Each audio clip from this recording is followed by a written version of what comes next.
Just picked up a package of dry ice. There's the machine that makes the dry ice.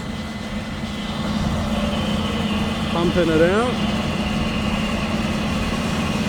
Usually. Big piston in the top compressing it, and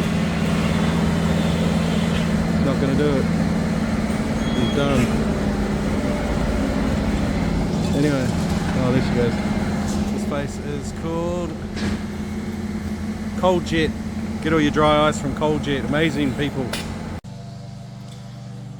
So, working on the surf.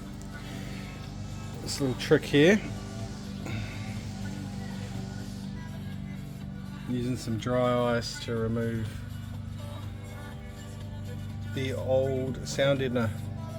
As you can see there, I've already sanded all that back, and I have used rust converter before I'm going to primer it and cover it over with new sound deadener. Apparently this trick here with this dry ice works to get the sound deadener off without making it a hot sticky mess. Let's see how it goes. Just a quick update on using the dry ice to remove sound deadener. See how old.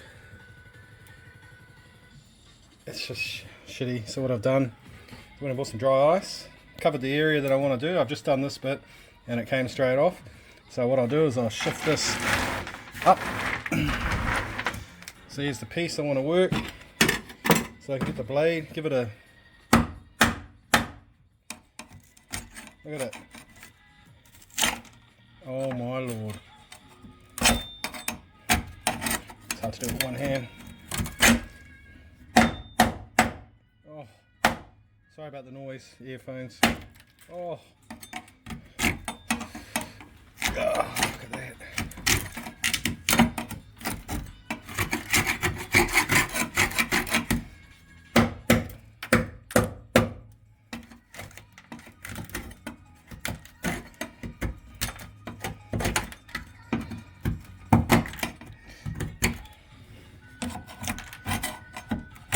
It's just amazing though. I'll do some more and let you know how it goes. So after 30 minutes it's all gone. I found it easier just to sort of bash it with the side of the scraper, big thick scraper, instead of trying to scrape it, and it just basically breaks like glass. A few places where it was melted with some spilt fuel, it's a bit messy, but I'll clean that up with a with some sort of chemical. Shouldn't be too hard. And I just blew it out the back with the Makita, and it is on the ground, which I better pick up soon, otherwise it'll might go sticky. Cool, looking good. So I'm just finishing it off with a wax and grease remover. Seems to be working pretty good. I'll give it a few coats and get the rest of the stuff off.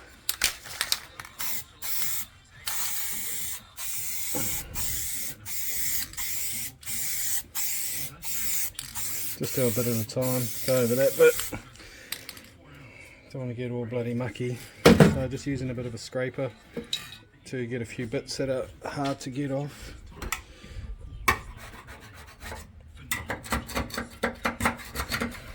Won't take very long. Try not to scratch too much into the paint. Just leave it for a few minutes and see how we go after that. Well, would you look at that?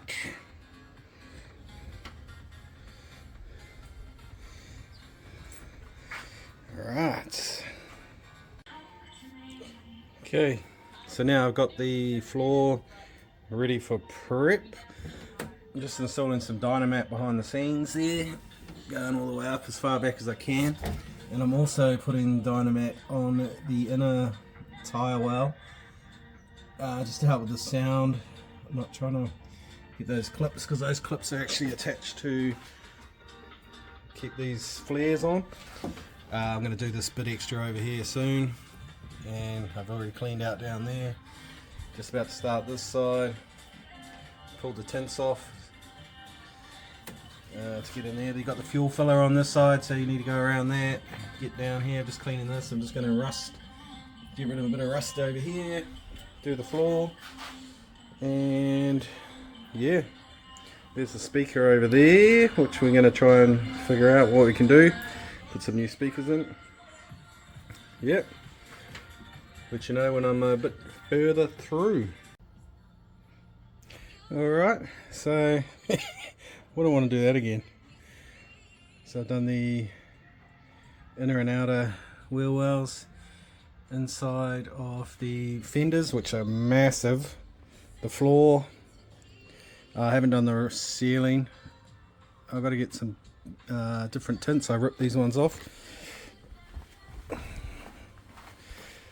I've still got to do this back trunk door, so that's what it looks like.